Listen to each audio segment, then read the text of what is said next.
Hi hello ಎಲ್ಲರಿಗೂ ನಮಸ್ಕಾರ. ನಾನು ನಿಮ್ಮ ಅನಾಮಿಕಾ ಅನು. ಅಭಿವ್ಯಕ್ತಿ ಕಥಾಲೋಕಕ್ಕೆ ಸ್ವಾಗತ. ಇನ್ನೂ ಯಾರೆಲ್ಲ ಈ ಚಾನಲ್ಗೆ ಸಬ್ಸ್ಕ್ರೈಬ್ ಆಗಿಲ್ಲ, ದಯವಿಟ್ಟು ಸಬ್ಸ್ಕ್ರೈಬ್ ಮಾಡಿಕೊಂಡು ಪ್ರೋತ್ಸಾಹ ನೀಡಿ. ಕತೆಗಳನ್ನು ಕೇಳಿ ಇಷ್ಟವಾದರೆ ಲೈಕ್ ಕೊಟ್ಟು ಕಮೆಂಟ್ ಮಾಡಿ ಹೆಚ್ಚು ಹೆಚ್ಚು ಶೇರ್ ಮಾಡುವುದರ ಮೂಲಕ ನಮಗೆ ಮತ್ತಷ್ಟು ಪ್ರೋತ್ಸಾಹ ನೀಡೋದನ್ನು ಮರಿಬೇಡಿ. ನನ್ನೆದೆಯ ಬಾಂದಳದಿ ಕಥೆಯ 63ನೇ ಅಧ್ಯಾಯವನ್ನು ನೀವೆಲ್ಲರೂ ಕೇಳಿ ಆನಂದಿಸಿದ್ದೀರಾ ಅಂತ ಭಾವಿಸ್ತೇನೆ. ಹಾಗಾದರೆ 64ನೇ ಅಧ್ಯಾಯವನ್ನು ಶುರು ಮಾಡೋಣ. ಸ್ನೇಹ ಶರದಿಯಷ್ಟು ಉದಾರಳಲ್ಲ. ನನ್ನ ಹಾಗೆ ಅವಳು ಪೊಸೆಸಿವ್. ಅಣ್ಣನ ಹತ್ರ ಸೀರಿಯಸ್ ಆಗಿ ಮಾತಾಡಬೇಕು. ಗಡವ ಅವನೊಬ್ಬ.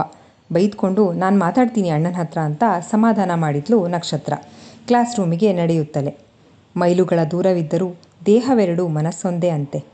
ಭಾವಗಳ ಸಮ್ಮಿಳಿತ ಏಕಕಾಲಕ್ಕಂತೆ.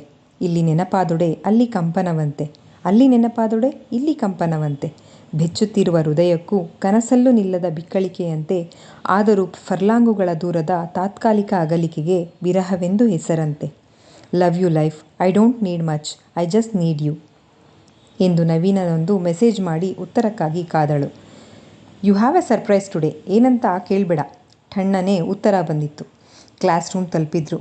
ಇನಿಯನ ಸಾಂಗತ್ಯ ಸಿಕ್ಕಂತಾಗಿದ್ದ ನಕ್ಷತ್ರಳ ಮುಖದ ಹೊಳಪು ಹೆಚ್ಚಿತ್ತು. ಇನಿಯನ ನೆನಪಲ್ಲಿ ನಸುನಗುತ್ತಿದ್ದವಳ ನೋಡಿ ಉತ್ತಮ್ನ ಕೋಪ ಹೆಚ್ಚುತ್ತಿತ್ತು. ಇವಳಿಗೇನಾದರೂ ಬಾಯ್ ಫ್ರೆಂಡ್ ಅಥವಾ ಲವರ್ ಇದ್ದಾನಾ? ಸಮ್ಟೈಮ್ಸ್ ತುಂಬ ಅನುಮಾನ ಹುಟ್ಟೋದು ಸಹಜ.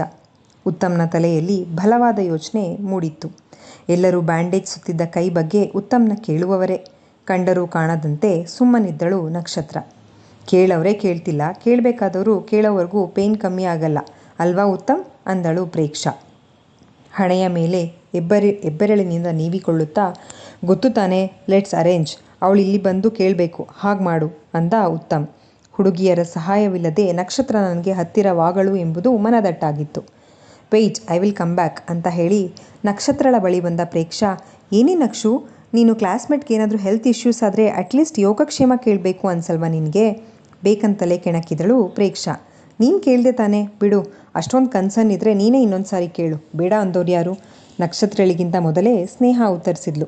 ನಾನು ನಕ್ಷತ್ರನ ಕೇಳಿದ್ರೆ ನೀನು ಯಾಕೆ ಆನ್ಸರ್ ಮಾಡ್ತಿದ್ದೀಯಾ? ಪ್ರೇಕ್ಷಾಳ ಸಿಡುಕು ಪ್ರಶ್ನೆ. ನಕ್ಷು ಮಾತ್ರ ಕ್ಲಾಸ್ಮೇಟಾ, ನಾವಲ್ವಾ?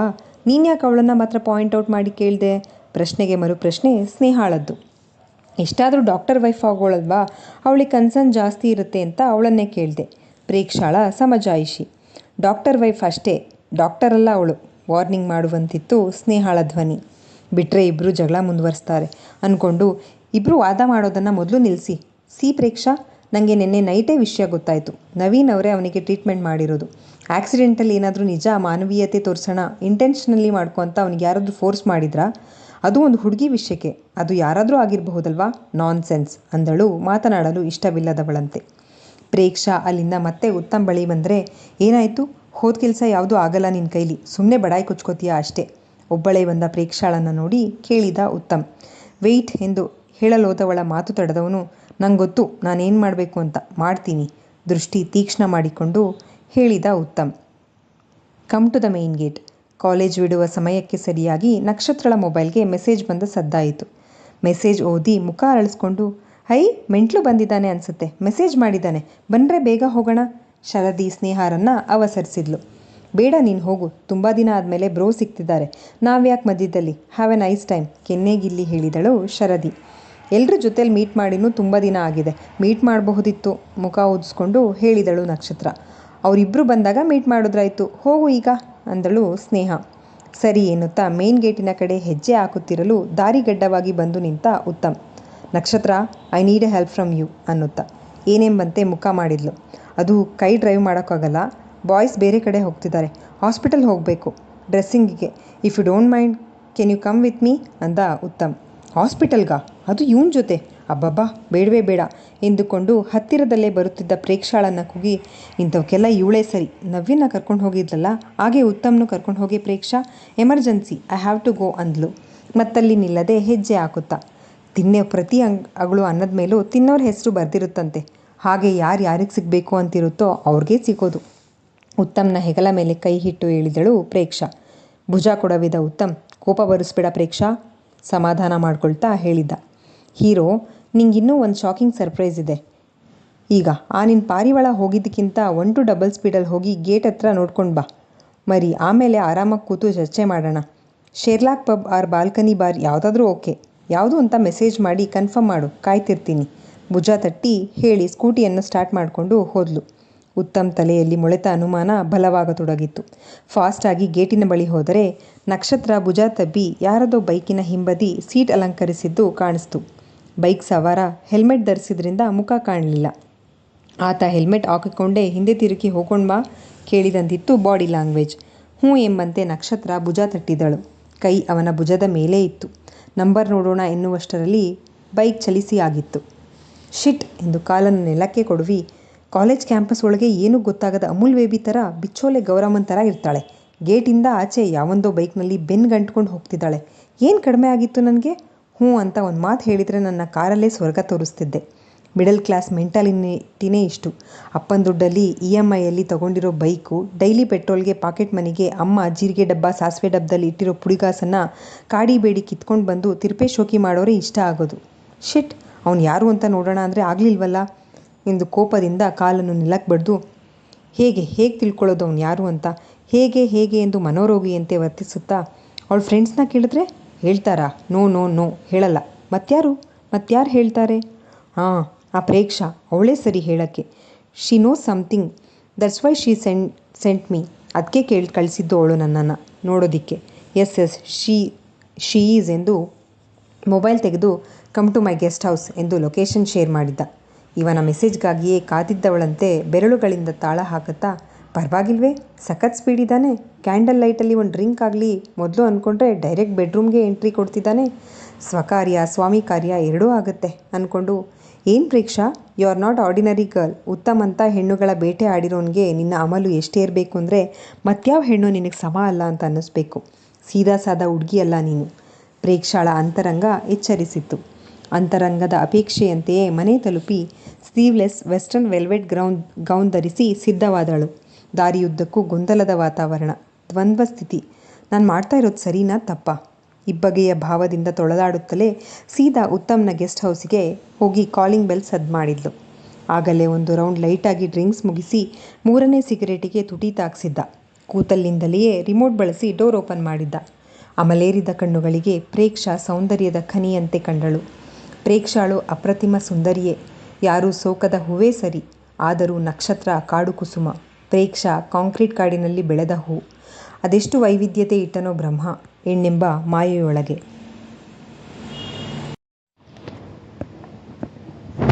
ಮತ್ತೊಂದು ಗ್ಲಾಸಿಗೆ ಡ್ರಿಂಕ್ ಸುರಿದು ಪ್ರೇಕ್ಷಾಗೆ ಕೊಡುತ್ತಾ, ಹ್ಯಾವ್ ಇಟ್ ಅಂದ ಉತ್ತಮ್.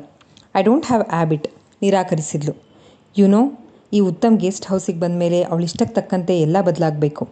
ಸಿಗರೇಟಿನ ಹೊಗೆಯನ್ನು ಬಿಡುತ್ತಾ ಹೇಳಿದ. ಎದುರಿಗೆ ಮದಿರೆಗಿಂತ ಮತ್ತಿರಿಸುವ ಮಾನಿನಿ ಇರುವಾಗಲೂ ಮದಿರೆಯ ದಾಸ. ತುಟಿ ಕೊಂಕಿಸಿ ನಕ್ಕಳು ಪ್ರೇಕ್ಷಾ. ಮದಿರೆ ಮಾನಿನೇ ಇಬ್ಬರು ಈ ಉತ್ತಮ್ನ ದಾಸಿಯರು. ಉತ್ತಮ್ ದಾಸ ಅಲ್ಲ. ಅಮಲಿನಲ್ಲೂ ಅಹಂಕಾರದ ಮಾತುಗಳು. ಅಪಾರ್ಟ್ ಫ್ರಮ್ ನಕ್ಷತ್ರ, ಆ ನಕ್ಷತ್ರ ನಿಂಗೊಂಥರ ಆಕಾಶದಲ್ಲಿ ಇರೋ ಕೈಗೆಟುಕದ ನಕ್ಷತ್ರನೇ. ದೂರದಿಂದ ನೋಡ್ಬೋದಷ್ಟೇ, ಕೈಗೆ ಸಿಗಲ್ಲ. 7 ಓಪನ್ ಮಾಡಿ ಕುಡಿಯುತ್ತಾ ಹೇಳಿದಳು ಪ್ರೇಕ್ಷಾ. ಹೇಯ್, ವಾಪಸ್ ತಗೋ ನಿನ್ನ ಮಾತನ್ನು. ಈ ಉತ್ತಮ್ನ ಕೆಣಕಬೇಡ. ಏನೋ ಹೇಳ್ತೀನಿ ಅಂದ್ಯಲ್ಲ, ಅದಕ್ಕೆ ಡೈರೆಕ್ಟ್ ಗೆಸ್ಟ್ ಹೌಸಿಗೆ ಎಂಟ್ರಿ ಕೊಟ್ಟೆ ನಿಂಗೆ, ಮೈಂಡ್ ಇಟ್ ಅಂದ ಉತ್ತಮ್. ಇಲ್ಲ ಅಂದಿದ್ರೆ ಈ ಪ್ರೇಕ್ಷಾಗೆ ನಿನ್ನ ಗೆಸ್ಟ್ ಹೌಸಿಗೆ ಬರೋ ಅಂಥ ಬ್ಯೂಟಿ ಇಲ್ವಾ? Don't underestimate me. ಪ್ರೇಕ್ಷಾಳ ಅಹಂ ಕೆಣಕಿತ್ತು ಉತ್ತಮ್ನ ಮಾತುಗಳು. ಇಲ್ಲ ಅಂದೋರು ಯಾರೇ, ಆದರೆ ನನಗೆ ಆ ಕಾಡು ಮಲ್ಲಿಗೆ ಬೇಕು. ಹೇಳು, ಏನು ಗೊತ್ತು ಅವಳ ಬಗ್ಗೆ? ಅವಸರಿಸಿದ ಉತ್ತಮ್. ಉತ್ತಮ್ನ ಮಾತುಗಳು ಆಗಲೇ ಪ್ರೇಕ್ಷಾಳ ಸೌಂದರ್ಯದ ಅಹಂಕಾರವನ್ನು ಕೆಣಕಿದ್ವು. ಅವಳ ಲೆಕ್ಕಾಚಾರ ಬೇರೆಯೇ ಓಡುತ್ತಿತ್ತು. ಕೆನೈ ಸರ್ವ್ ಎಂದು ಮತ್ತಷ್ಟು ಡ್ರಿಂಕ್ಸನ್ನು ಗ್ಲಾಸಿಗೆ ಸುರಿದು ಮುತ್ತಿಟ್ಟು ಕೊಟ್ಟವಳು ಸಿಗರೇಟಿನ ತುದಿಗೆ ಬೆಂಕಿಯನ್ನು ಸೋಕಿಸಿದ್ಲು. ಮದಿರೆ ಆಗಲೇ ಕೆಲಸ ಮಾಡುತ್ತಿತ್ತು. ಪಕ್ಕದಲ್ಲಿ ಕುಳಿತಿದ್ದ ಪ್ರೇಕ್ಷಾಳ ಹಾಳ್ಬಿಳುಪಿನ ದೇಹ ಉತ್ತಮ್ಗೆ ತಾಗುತ್ತಿತ್ತು. ಮೊದಲೇ ಹೆಣ್ಣು ಬಾಕ ಉತ್ತಮ್ನ ಸಂಯಮದ ಕಟ್ಟೆಯೊಡೆದಿತ್ತು. ಅನಾಮತ್ತಾಗಿ ಎತ್ತಿಕೊಂಡು ಬೆಡ್ರೂಮ್ಗೆ ನಡೆದು ಕಾಮದೇವ ಮೈಮೇಲೆ ಬಂದಂತೆ ರತಿ ಮನ್ಮಥರೇ ನಾಚುವಂತೆ ಭೋರ್ಗರೆದು ಸುಸ್ತಾದವನಂತೆ ಅಂಗಾತ ಮಲಗಿ ಸಿಗರೇಟ್ ಸೇದುತ್ತಾ ಎದೆ ಮೇಲಿದ್ದ ಕೂದಲ ಮೇಲೆ ಕೈಯಾಡಿಸುತ್ತಾ ಮಲಗಿದ್ದವಳ ತಲೆ ಸವರುತ್ತಾ, ನೋಡು, ಅವಳಿಗಿಂತ ಫಸ್ಟ್ ಪ್ರಿಫರೆನ್ಸ್ ನಿನಗೆ ಕೊಟ್ಟಿದ್ದೀನಿ, ಈಗಲಾದರೂ ಹೇಳು. ಮಾತು ಮರೆಯಾದವನಂತೆ ಕೇಳಿದ ಉತ್ತಮ್. ಏನು, ನೀನಾಗೇ ಬಂದಿದ್ದೀಯಾ ಪಿಕಪ್ ಮಾಡೋಕ್ಕೆ? ಏನು ವಿಷಯ? ಹೆಗಲು ತಬ್ಬಿ ಕುಳಿತ ನಕ್ಷತ್ರ ಕೇಳಿದ್ಲು. ತಬ್ಬಿದ ಕೈಯನ್ನು ಹಿಡಿದುಕೊಳ್ತಾ, ಸಾರಿ ಚುಕ್ಕಿ, ಬ್ಯುಸಿಯಾಗಿ ನಿನ್ನ ತುಂಬ ಕಾಯಿಸ್ಬಿಟ್ಟೆ. It's not intentionally, but I miss you lot ಅಂಗೈಗೆ ಮುತ್ತಿಡುತ್ತಾ ಹೇಳಿದ. ಈಗ ಡಾಕ್ಟರ್ ನವೀನ್ ಅವರಿಗೆ ಯಾವ ಹುಣಸೆ ಮರದ ಕೆಳಗೆ ಜ್ಞಾನೋದಯ ಆಯಿತು? ನಾಟಕೀಯವಾಗಿ ಕೇಳಿದ್ಲು ನಕ್ಷತ್ರ. ಇಡಿಯಟ್, ನೈಟ್ ಮಾತಾಡ್ತಿದ್ರೆ ಕಾಲ್ ಕಟ್ ಮಾಡಿದ್ದೇನಕ್ಕೆ? ತೀರಾ ಇಷ್ಟೊಂದು ಅವಾಯ್ಡ್ ಮಾಡಬಾರ್ದು, ಮುಖ ಊದಿಸಿಕೊಂಡು ಹೇಳಿದ ನವೀನ್. ನೋಡು, ಕಾಲ್ ಕಟ್ ಮಾಡಿದ್ದಕ್ಕೆ ಇವತ್ತು ನೀನಾಗೆ ಮೀಟ್ ಮಾಡಿದ್ಯಾ. ನವಿ, ಎಲ್ಲಾದರೂ ಕರ್ಕೊಂಡು ಹೋಗು. ಒಂದು ಕೆಲಸ ಮಾಡೋಣವಾ, ಈ ವೀಕೆಂಡ್ ನಾವೇ ಮೈಸೂರಿಗೆ ಹೋಗೋಣವಾ? ನನಗೂ ಒಂದು ಔಟಿಂಗ್ ಆಗುತ್ತೆ. ಫೋಟೋಶೂಟ್ಗೆ ಹೋಗಿದ್ದೆ ಲಾಸ್ಟ್ ಎಂದಳು ನಕ್ಷತ್ರ. ಆ 2 ಕೋತಿಗಳು ಬರ್ತಾವಾ ಕೇಳು, ಹೋಗಿ ಬಂದ್ರಾಯ್ತು. ಹಾಗೆ ಇನ್ನು ಮುಂದೆ ನಾನೇ ಪಿಕಪ್ ಡ್ರಾಪ್ ಮಾಡ್ತೀನಿ, ಖುಷಿನಾ? ಕೆನ್ನೆಗಿಲ್ಲುತ್ತಾ ಕೇಳಿದ ನವೀನ್. ಸಂಜೆ ಮಳೆ ಸೋನೆ ಶುರುವಾಗಿತ್ತು. ಮರವೊಂದರ ಕೆಳಗೆ ನೆನೆಯದಿರಲೆಂದು ನಿಂತರು. ತಣ್ಣನೆಯ ಕುಳಿರ್ಗಾಳಿ, ಮನದನ್ನೆಯ ಸಾಂಗತ್ಯ, ಬಡನಡುವ ಬಳಸಿ ಸನಿಹ ಕೆಳೆದುಕೊಂಡು ಎಲೆಗಳ ಮೇಲಿದ್ದ ಹಿಬ್ಬನಿ ಹನಿಯ ಸವಿಯುವ ಹಾಗೆ ಅದರಗಳ ಸ್ಪರ್ಶಿಸಿದ್ದ. ನವಿ ಸಣ್ಣಗೆ ಕೊಸರಾಡಿದಳಾದರೂ ಇನಿಯನ ಸ್ಪರ್ಶ ಮೈಮರೆಯುವಂತೆ ಮಾಡಿತ್ತು. ಹಾಗೆ ಎದೆಗೊರಗಿದ್ದಳು. ಮಳೆ ಕಮ್ಮಿಯಾಗಿತ್ತು.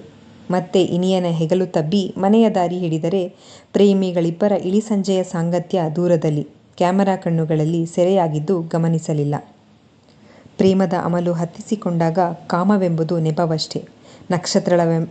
ನಕ್ಷತ್ರಳೆಂಬ ಕಾಡು ಮಲ್ಲಿಗೆ ಇವನಿಗೆ ದಕ್ಕುವವರೆಗೂ ಅಮಲು ಇಳಿಯದು. ಆದರೆ ಅವಳು ಮತ್ತೊಬ್ಬನ ಮನದ ರಾಣಿ. ನಾನೇ ಅಲ್ಲ, ಯಾವೊಬ್ಬ ಹೆಣ್ಣು ಇವನ ಅಮಲ ತಳಿಸಲಾರಳು ಎಂದುಕೊಂಡು ಯೋಚಿಸುತ್ತಲೇ ಅಸ್ತವ್ಯಸ್ತವಾಗಿದ್ದ ಬಟ್ಟೆಗಳ ತೊಟ್ಕೊಂಡು ವಿಷಯ ತಿಳಿಸದೆ ಗಂತ್ಯವಿರಲಿಲ್ಲ. ಒಂದು, ಅವಳಿನ್ನೂ ಕೈಗೆಟುಕದ ನಕ್ಷತ್ರ ಎನ್ಕೊಂಡು ನನ್ನ ಜೊತೆ ಇರ್ತಾನೆ. ಇಲ್ಲ, ಬಲವಂತವಾಗಿಯಾದರೂ ಸರಿ ನಕ್ಷತ್ರಳನ್ನು ಪಡೆದೇ ತೀರ್ತಾನೆ. ಆಮೇಲೆ ನಕ್ಷತ್ರಳೆ ಖುದ್ದಾಗಿ ನವೀನ್ ಲೈಫಿಂದ ಆಚೆ ಬರ್ತಾಳೆ. ಆಗ ಲೈನ್ ಕ್ಲಿಯರ್ ಆಗಿ ನವೀನನನ್ನು ನನ್ನವನಾಗಿ ಮಾಡ್ಕೋಬಹುದು. ವಿಷಯ ಹೇಳಿದ್ರೆ ಯಾವ ಕಡೆಯಿಂದ ನೋಡಿದ್ರೂ ನಂಗೆ ಲಾಭ. ಸಿಕ್ಕ ಅವಕಾಶನ ಸದುಪಯೋಗ ಮಾಡಿಕೊಳ್ದೆ ಕೈಚಲ್ ಕೂರೋಕೆ ನಾನೇನು ಈ ಬುದ್ದು ನಕ್ಷತ್ರನಾ? No, this is Preksha. She never lose opportunities ಅಂದ್ಕೊಂಡು ಡಾಕ್ಟರ್ ನವೀನ್, ಜ್ಞಾನಭಾರತಿ ಹಾಸ್ಪಿಟಲ್ನ ಫಿಸಿಷಿಯನ್ ಡ್ಯೂಟಿ ಡಾಕ್ಟರ್ ಎಂದಳು. Don't check my patients Preksha. ನನ್ನ ನಕ್ಷತ್ರ ಬಗ್ಗೆ ಹೇಳು ಅಂದರೆ ನೀನು ಯಾಕೆ ಡಾಕ್ಟರ್ ಬಗ್ಗೆ ಹೇಳ್ತಿದ್ದೀಯಾ? What's on your mind? ಹೌದು, ನಿನ್ನೆ ನನಗೆ ಅವರೇ ಟ್ರೀಟ್ಮೆಂಟ್ ಮಾಡಿದ್ದು. ಏನಿವಾಗ? ಉತ್ತಮ್ ತಾಳ್ಮೆ ಕಳೆದುಕೊಳ್ಳುತ್ತಿದ್ದ. ಬಿ ಕೂಲ್ ಹನಿ, ಇಷ್ಟೊಂದು ಆತ್ರನಾ? First listen what I am saying. Nakshatra engaged with doctor Naveen, ಶಿಳ್ಳೆ ಹಾಕುತ್ತಾ ಹೇಳಿದ್ಲು. What you say? Repeat once again. ನನ್ನ ನಕ್ಷತ್ರ ಎಂಗೇಜ್ಡಾ? ಅದು ಡಾಕ್ಟರ್ ಜೊತೆ? How can it is possible? ಇದು ಹೇಗೆ ಉತ್ತಮ್ ಮನಸ್ಸು ಸ್ಥಿಮಿತ ಕಳೆದುಕೊಳ್ತಾ ಇತ್ತು. ಇದೇ ನಿಜ, ನನಗೂ ಗೊತ್ತಿರಲಿಲ್ಲ. ಬಟ್ ಗರ್ಲ್ಸ್ ಗ್ರೂಪಲ್ಲಿದ್ದಾಗ ಕಾಲ್ ಬಂದರೆ ಎದ್ದು ಹೋಗಿ ಮಾತಾಡ್ತಾ ಇದ್ದಿದ್ದು ಶರದಿ, ಸ್ನೇಹ, ನಕ್ಷತ್ರ 3 ಜನ ಅಷ್ಟು ಕ್ಲೋಸ್ ಫ್ರೆಂಡ್ಸ್ ಇದ್ದರೂ ಇವಳು ಸೆಪ್ರೇಟ್ ಬರ್ತಾ ಹೋಗ್ತಾ ಇದ್ದಿದ್ದು ನೋಡಿದಾಗ ಸಮ್ವನ್ ಡ್ರಾಪ್ಡ್ ಅಂತ ಪಿಕಪ್ ಅಂತ ಅನುಮಾನ ಬಂದಿದ್ದು ನಿಜ. ಅದಕ್ಕೆ ಸಾಥ್ ಕೊಟ್ಟಂಗೆ ಒಂದು ಫೈನ್ ವೀಕೆಂಡ್ ಪಿಜ್ಜಾ ಹಟ್ಗೆ ಹೋದಾಗ 3 ಜನ ಬಾಯ್ಸ್ ಜೊತೆ ಟೀಮಲ್ಲಿ ಕೂತಿದ್ರು. I really shocked.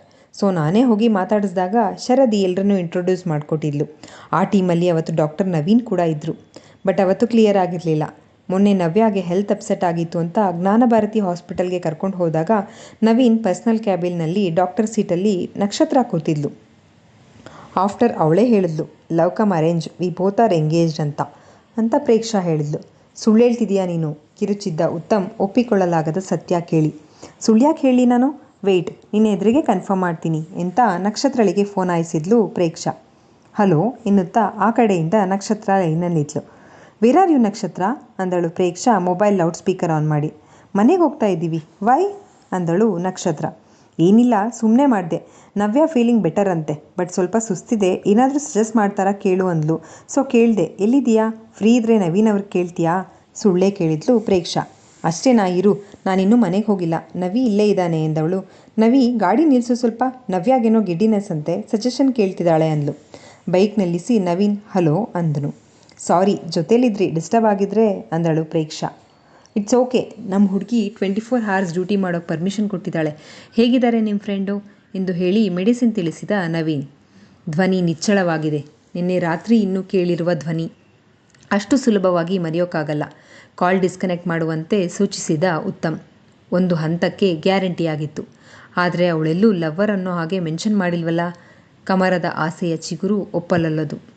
ಇವನು ಇವಾಗಲೂ ನಂಬ್ತಾ ಇಲ್ವಲ್ಲ, ಏನು ಮಾಡೋದು ಎಂದು ಸ್ವಲ್ಪ ಯೋಚಿಸಿ ಉಪಾಯವೊಂದು ಹೊಳೆದಂತೆ ಸರಸರನೆ ಮೊಬೈಲ್ ತೆಗೆದು ನವೀನನ ಸೋಷಿಯಲ್ ಮೀಡಿಯಾ ಐಡಿಗಳನ್ನೆಲ್ಲ ತಡ್ಕಾಡಿದ್ಲು. ಫೇಸ್ಬುಕ್, ಇನ್ಸ್ಟಾಗ್ರಾಮ್ಗಳಲ್ಲಿ ನಕ್ಷತ್ರ ಮನೆಯಲ್ಲಿ ನಡೆದ ವಧು ಪರೀಕ್ಷೆಯಿಂದ ಹಿಡಿದು ಕಪಲ್ಸ್ ಫೋಟೋಶೂಟ್, ಎಂಗೇಜ್ಮೆಂಟ್ ಫೋಟೋಸ್ಗಳು ಅಲ್ಲದೆ ಕಪಲ್ಸ್ ಕ್ಲಿಕ್ಸ್ ಬೇಕಾದಷ್ಟಿದ್ವು ಮೈ ಲವ್ ಎಂಬ ತಲೆಬರಹದ ಆಲ್ಬಮ್ನಲ್ಲಿ. ನಂಬಲ್ಲ ಅಲ್ವಾ, ನೋಡು ಎಂದು ಮೊಬೈಲನ್ನು ಉತ್ತಮ್ ಮುಂದಿಡಿದಳು ಪ್ರೇಕ್ಷಾ. ಯಾರೇ ನೋಡಿದರೂ ದೃಷ್ಟಿ ತಾಗುವಂಥ ಜೋಡಿ. ಆದರೆ ಉತ್ತಮ್ ಕೆಂಗಣ್ಣಿಗೆ ಗುರಿಯಾಗಿದ್ರು. ಯಾರೂ ಸೋಕದ ಕಾಡು ಮಲ್ಲಿಗೆ ಎಂದೆಣಿಸಿದ್ದ ಉತ್ತಮ್ಗೆ ಕೆನ್ನೆಗೆ ಕೆನ್ನೆ ತಾಗಿಸಿದ್ದ ನವೀನನ್ನು ಆ ಕ್ಷಣವೇ ಕೊಲ್ಲುವಷ್ಟು ಕೋಪ ಬಂದಿತ್ತು. ಹಾರ ಬದಲಾಯಿಸಿಕೊಳ್ಳುತ್ತಿದ್ದ ಫೋಟೋ, ಸಮುದ್ರದ ಮಧ್ಯೆ ಬೋಟ್ನಲ್ಲಿ ಇಬ್ಬರೇ ನಿಂತಿದ್ದ ಫೋಟೋ ನೋಡಿದಾಗಂತೂ ನಮ್ಮ ಗೆಸ್ಟ್ ಹೌಸಿನ ಪಲ್ಲಂಗದಲ್ಲಿ ಬಾಡಬೇಕಾದ ಹೂವು ಅಲ್ಲಿ ಮತ್ಯಾವನ ಜೊತೆನೋ ಶಿಟ್ ಮುಂದೆ ನೋಡಲಾಗದೆ ಮೊಬೈಲ್ ನೆಲಕ್ಕಪ್ಪಳಿಸಿದ್ದ. ಕೈ ತರತರನೆ ನಡುಗುತ್ತಿತ್ತು. ಕುಡಿದ ಮದ್ಯದ ಅಮಲು ಇಳಿದು ಯಾವಾಗಲೋ ನೆಲ ಕಚ್ಚಿತ್ತು. ಸಿಡಿಯುತ್ತಿದ್ದ ತಲೆಯನ್ನು ಬಿಗಿಯಾಗಿ ಹಿಡಿದುಕೊಂಡು ಬೆಡ್ ಮೇಲೆ ಕುಕ್ಕರಿಸಿದವನ ಮೊಬೈಲ್ ರಿಂಗ್ ಆಗಿತ್ತು. ರಿಸೀವ್ ಮಾಡದೇ ಇದ್ದಾಗ ಮತ್ತೆ ಮತ್ತೆ ರಿಂಗ್ ಆಗಿದ್ದರಿಂದ ಯಾರೆಂದು ನೋಡಿದರೆ ನಕ್ಷತ್ರಳನ್ನು ಪ್ರೀತಿಸು ಎಂದು ಸಜೆಸ್ಟ್ ಮಾಡಿದ್ದ ಪಟಾಲಂ ಗುಂಪಿನ ಪಾಗಲ್ ಪ್ರೇಮಿ. ಗುರು, ನಿನ್ನ ವಾಟ್ಸಪ್ಗೆ ಏನೋ ಕಳಿಸಿದ್ದೀನಿ ನೋಡು ಅಂತ ಹೇಳಿ ಕಾಲ್ ಡಿಸ್ಕನೆಕ್ಟ್ ಮಾಡಿದ್ದ. ಎಲೆಗಳ ಮೇಲಿದ್ದ ಇಬ್ಬನಿಯ ಹೀರುವಂತೆ ನಕ್ಷತ್ರಳನ್ನು ನವೀನ್ ಚುಂಬಿಸುತ್ತಿರುವ ಫೋಟೋ ಉತ್ತಮ್ನ ಸಹನೆಯ ಕಟ್ಟೆಯೊಡೆದಿತ್ತು. ಅರೆ ಹುಚ್ಚನಂತಾಗಿದ್ದ ಉತ್ತಮ್. ಯಾರವನು? ಆಫ್ಟರ್ ಆಲ್ ಒಬ್ಬ ಜನರಲ್ ಫಿಸಿಷಿಯನ್ ಡಾಕ್ಟರ್. ಆದರೆ ನಾನು ಆಗರ್ಭ ಶ್ರೀಮಂತ ಗುರುರಾಜುಲು ಅವರ ಏಕೈಕ ಪುತ್ರ. ಈ ಉತ್ತಮ್ ಸಾಮ್ರಾಜ್ಯದಲ್ಲಿ ಮಹಾರಾಣಿ ಥರ ಮೆರಿಬಹುದಿತ್ತು. ತಿಂಗಳ ಸಂಬಳಕ್ಕೆ ಕೆಲಸ ಮಾಡೋ ಡಾಕ್ಟರ್ ಅವನು. ಏನು ಕಮ್ಮಿ ಆಗಿದೆ ನನಗೆ ಅವನಿಗಿಂತ? ಪ್ರೇಕ್ಷಾ, ನೋಡು, ಸರಿಯಾಗಿ ನೋಡಿ ಹೇಳು. ಈಗಷ್ಟೇ ಜಸ್ಟ್ ಫ್ಯೂ ಮಿನಿಟ್ಸ್ ಬ್ಯಾಕ್ ಅಷ್ಟೇ ನಿಮಗೆ ಸ್ವರ್ಗ ತೋರಿಸ್ಲಿಲ್ವಾ? ಹೇಳು, ಏನು ಕಮ್ಮಿ ಆಗಿದೆ ನನಗೆ? ಪ್ರೇಕ್ಷಾಳ ಭುಜ ಅಲಿಗಾಡಿಸುತ್ತಾ ಕೇಳಿದ ಉತ್ತಮ್. ಪ್ರೇಕ್ಷಾ ಏನೋ ಆಟ ಕಟ್ಟಲು ಹೋಗಿದ್ದವಳು ಉತ್ತಮ್ ಈ ಮಟ್ಟಕ್ಕೆ ರಿಯಾಕ್ಟ್ ಮಾಡ್ತಾನೆ ಅಂತ ಎಣಿಸಿರಲಿಲ್ಲ. ನವೀನ್ ಮುಖ ನೋಡಿದ್ರೆ ತಿಳಿಯುತ್ತೆ ಅವನ ಕೋಪ ಎಂಥದ್ದು ಅಂತ. ಅವನೆಷ್ಟು ಅಫಿಷಿಯಲಿ ಇರ್ತಾನೋ ಅಷ್ಟೇ ಡೇಂಜರಸ್ ಟೆರರ್ ಅವನು. ಉತ್ತಮ್ ಈಗಿನ ರಿಯಾಕ್ಷನ್ ನೋಡಿದ್ರೆ ನಕ್ಷತ್ರನ ಏನೋ ಮಾಡೋ ಹಾಗೆ ಕಾಣ್ತಾನೆ. ಒಂದು ವೇಳೆ ನಕ್ಷತ್ರಂಗೆ ಏನಾದರೂ ಆಗೋದಿರಲಿ, ಚೂರು ಹೆಚ್ಚು ಕಮ್ಮಿ ಆದರೂ ಅದರಿಂದೇ ನನ್ನ ಕೈವಾಡ ಇದೆ ಅಂತ ಗೊತ್ತಾದರೆ ನವೀನ್ ನನ್ನ ಜೀವಂತ ಉಳಿಸಲ್ಲ. ಪ್ರೇಕ್ಷಾ, ಎಂಥ ಕೆಲಸ ಮಾಡಿಕೊಂಡೆ? ಒಳ ಮನಸ್ಸು ತರ್ಕಿಸಿತ್ತು. ನಿಜವಾದ ಭಯ ಶುರು ಆಗಿತ್ತು ಪ್ರೇಕ್ಷಾಳಿಗೆ. ಮೊದಲು ಈ ಉತ್ತಮ್ನಿಂದ ನಕ್ಷತ್ರಂಗೆ ಏನೂ ಆಗದಂತೆ ನೋಡ್ಕೋಬೇಕು. ಇವನನ್ನು ಸಮಾಧಾನಿಸಿದೆ ಗಂತ್ಯವಿಲ್ಲ, ಉಳ್ಗಾಲ ಇಲ್ಲ. ಒಳಮನಸ್ಸು ಮತ್ತೆ ಮತ್ತೆ ಭಯದ ಚಾಟಿ ಬೀಸಿ ಬುದ್ಧಿ ಹೇಳಿತ್ತು. ಉತ್ತಮ್, ನೀರು ಕುಡಿ ಮೊದಲು. Be cool. ಮೊದಲು ನಾನು ಹೇಳೋದನ್ನು ಸರಿಯಾಗಿ ಕೇಳಿಸ್ಕೊ. Don't behave like a psycho please, it's my request.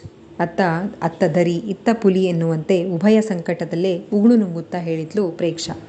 ಉತ್ತಮ್ಗೂ ವಾಸ್ತವ ಅರಿವಾಗಿತ್ತೋ ಏನೋ, ಕಿರುಚಾಡಿ ಆಯಾಸವಾಗಿತ್ತೋ, ಅಬ್ಬರವಂತೂ ಕಮ್ಮಿ ಆಗಿತ್ತು. ಮತ್ತೊಂದು ಸಿಗರೇಟಿಗೆ ಬೆಂಕಿ ಹಚ್ಚಿ ಸುಡುತ್ತಾ ಹೇಳು ಅಂದ. ಅದ್ಯಾಕೋ ಆ ಕ್ಷಣಕ್ಕೆ ಉತ್ತಮ್ನ ಮೇಲೆ ಅಯ್ಯೋ ಅನಿಸಿ ಮರುಕ ಹುಟ್ಟುಬಿಟ್ಟಿತ್ತು ಪ್ರೇಕ್ಷಾಳಿಗೆ. ಯಾರಿಗೂ ಬಗ್ಗದವ ನಾನು ಎಂದು ಮೆರೆದವ ಪ್ರೀತಿಯ ಎದುರು ಸೋತು ಕುಸಿದಿದ್ದಾನೆ. ಉತ್ತಮ್ ಕೆಟ್ಟವನೇ, ಫಾಸ್ಟೆಸ್ಟ್ ಲೈಫ್ ಸ್ಟೈಲ್ ಇರಬಹುದು. ಅವನು ನಕ್ಷತ್ರನ ಪ್ರಾಮಾಣಿಕವಾಗಿ ಪ್ರೀತಿಸಿದ್ದು ಸುಳ್ಳಲ್ಲ. ಅವಳ ಪ್ರೀತಿನ ಪಡ್ಕೊಳ್ಳೋ ಭರದಲ್ಲಿ ಅವಳನ್ನು ಅನುಭವಿಸ್ಬಿಟ್ರೆ ಅವಳ ಪ್ರೀತಿ ಸಿಗುತ್ತೆ. ಪ್ರೇಮವೆಂದರೆ ಕಾಮವೆಂದುಕೊಂಡ ಮೂಢನಷ್ಟೇ.